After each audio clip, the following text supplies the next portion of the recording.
All right, welcome back, everybody, for another deep dive. And today we are going to be diving into the life of John Glenn. Oh, very cool. Yeah, so obviously a very, very famous figure in American history, but we're going to go beyond just the headline of first American to orbit Earth and try to get a sense of this guy as a person. Yeah, definitely. There's a lot to unpack there. Yeah, and understand what made him such an icon. Right. So, we're working with excerpts from a pretty detailed biography, and let me tell you, buckle up, because John Glenn's life was anything but ET boring. I bet. Yeah. So let's kind of start at the beginning. Okay. So John Glenn was born in 1921 in a small town in Ohio. Small town Ohio boy. Yeah, classic Americana, right? Little salute. So, I mean, how do you think that kind of upbringing really shaped him as a person? Well, I think that, duty, service, a quiet kind of determination, those were really hallmarks of that generation, Yeah. especially those coming out of the Depression and World War II. Yeah, it wasn't just a personality trait. It was kind of woven into the fabric of who they were. Right. It was just ingrained in them. So World War II hits, and John Glenn, barely out of college, enlists as a Marine Corps pilot. Yeah. And he flies over 50 combat missions in the Pacific. Wow. Yeah, pretty impressive. Yeah. And what strikes me is even after the war is over, he doesn't just hang up the flight suit. No, he doesn't. Like, that's it. I'm done. Yeah. He keeps going. He keeps going. Right.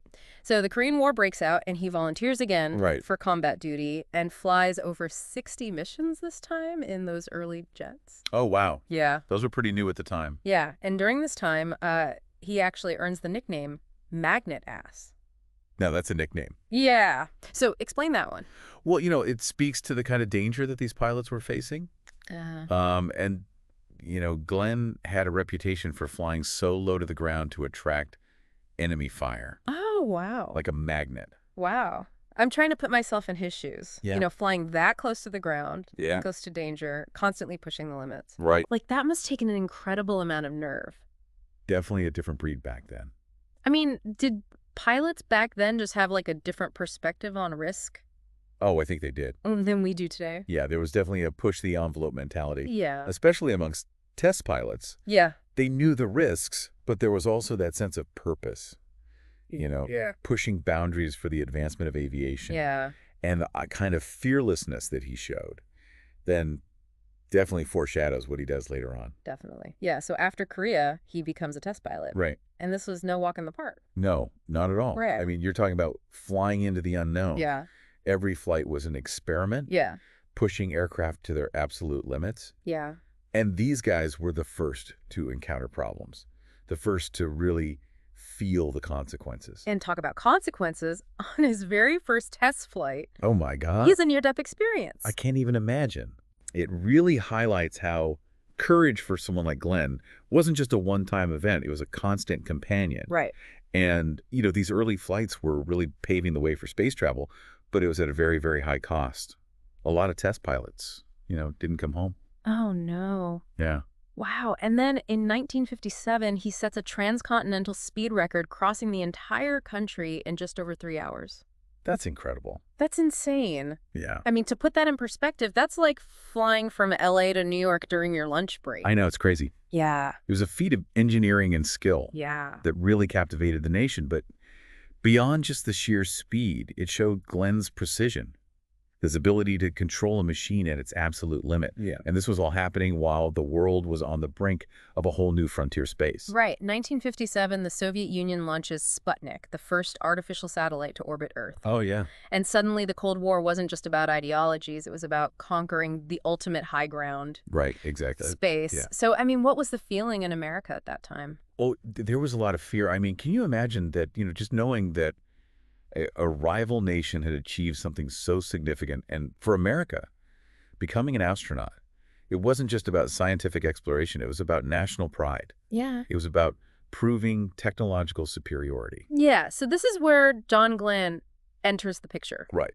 He is selected as one of the Mercury 7 astronauts. Yeah. Talk about stepping onto the world stage. Oh, yeah. We've all seen the movie The Right Stuff. Right. Were they really like that? Well, Hollywood takes liberties, of course. Right. But those men were undeniably exceptional. Yeah. And they faced immense pressure, rigorous training, and the very real possibility of not coming back. Yeah. But what's interesting is that among them, Glenn stood out. Yeah. And not just for his piloting skills, but also for his ability to connect with people. Oh, really? Yeah, he was a natural media darling. Oh, wow. Yeah. But it was more than just charisma, right? Oh, it was definitely more than charisma. Yeah. There was something about his composure under pressure that really set him apart. Exactly. And you have to remember, spaceflight in those early days was essentially experimental. Yeah. Every launch was a huge gamble carrying the weight of a nation's hopes and anxieties. Yeah. So, Yeah. and then comes February 20th, 1962. John Glenn climbs into Friendship 7, ready to make history as the first American to orbit the Earth. Oh, man. I can only imagine the weight of the world must have been on his shoulders, millions watching the hopes of a nation riding on this one mission, you Yeah. know? What must that have felt like, strapped into that tiny capsule, perched atop a rocket, about to blast you into the unknown? Yeah, you're right. It was a pivotal moment, not just for America, but for humanity. Yeah. Yeah, it was a step into a new era of exploration, Yeah. and Glenn was right at the forefront. But it wasn't just the launch that was nerve-wracking. Right. Yeah. Remember, this was still very early in spaceflight. There were so many unknowns, Yeah. so many things that could go wrong. And one of those things did go wrong, right? There was a moment during the flight when everyone held their breath, thinking the mission might be in jeopardy. Absolutely. During the mission, a sensor started signaling that the heat shield might be loose. Oh. Now, you have to understand the heat shield is absolutely critical for reentry. It's what protects the capsule from burning up as it plunges back into the atmosphere at thousands of miles per hour. So if that heat shield had failed, there's no way Glenn would have survived. Exactly. It would have been a catastrophic end to the mission. Wow. But what's remarkable is how Glenn handled the situation.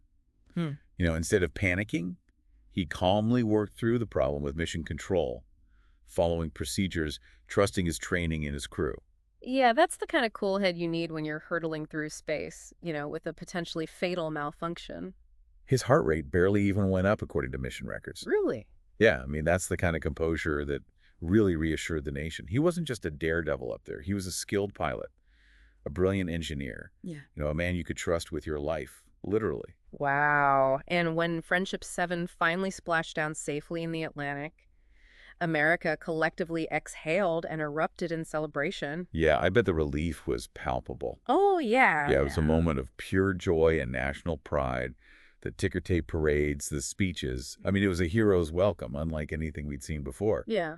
John Glenn, he became a symbol of American ingenuity and resilience. Yeah. He had achieved the impossible. And here's where things take an interesting turn. John Glenn wanted to go back to space. Yeah. He had that explorer spirit, that desire to push boundaries further, but the government said no. They did. What was the reasoning behind that? Well, think about it. John Glenn was more than just an astronaut at this point. Right. He was a national icon, a symbol of American achievement. Yeah. Right. And the government was understandably hesitant to risk losing such a valuable asset.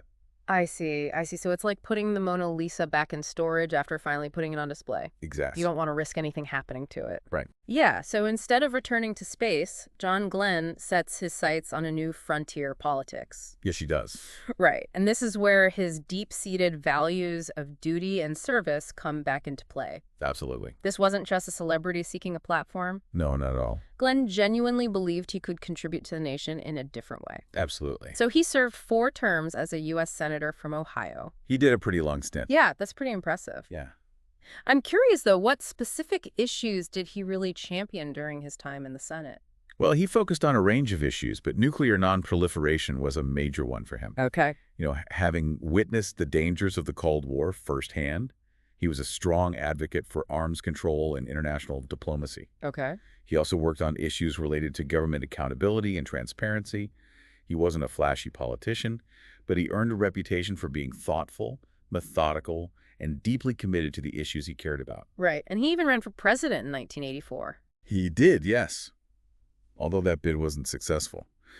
But his foray into politics is interesting because it shows that for Glenn, service wasn't confined to a single arena. Yeah. Whether it was piloting a fighter jet, orbiting the Earth, or debating policy in the Senate, he was driven by a deep sense of responsibility to contribute to something bigger than himself. Yeah, and then in 1998, something truly remarkable happens. Yeah. John Glenn, at the age of 77, returns to space. It was incredible. That's insane. It really was. It was an incredible moment that captured the imagination of the world here. Was this man, decades after his historic first flight, proving that age was no barrier to pursuing your dreams? It really challenged our perceptions of what's possible in the later stages of life. Absolutely. It's like he was saying, hey, there's still life in the old space dog yet. I mean, I 77. know. That takes guts determination. And probably some really good bone density. And probably some really good bone density. Yeah. Yeah, but it wasn't just a publicity stunt, though, right? No, it was. The mission had a genuine scientific purpose to study the effects of spaceflight on the aging body. Glenn saw it as an opportunity to contribute to our understanding of human physiology and to inspire a new generation to embrace space exploration. Exactly. It must have been such a powerful message, seeing someone of his age not only going back to space, but also actively participating in scientific research. He wasn't just along for the ride. Right. He was a vital part of the mission. And what's even more inspiring is that Glenn had been advocating for this mission for years. Oh, wow. He truly believed in its scientific value and saw it as a way to come full circle, combining his passion for space with his commitment to public service. So after a 36-year hiatus, John Glenn once again blasts off into space, a testament to his persistence, his passion for discovery, and his unwavering belief in human potential.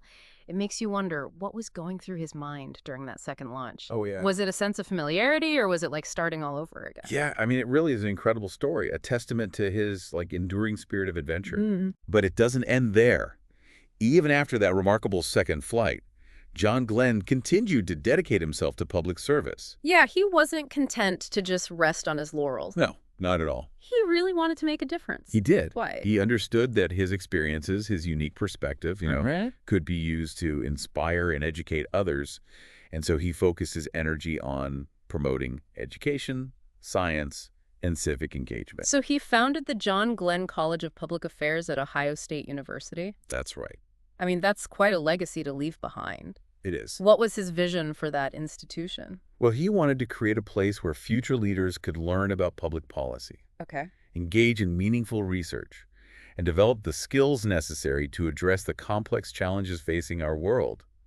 He was essentially investing in the next generation of public servants, Right. hoping to instill in them the same values that had guided his own life. So as we look back on John Glenn's life, it's clear he was much more than just an astronaut or a politician. He was a symbol of something much bigger, wouldn't you say?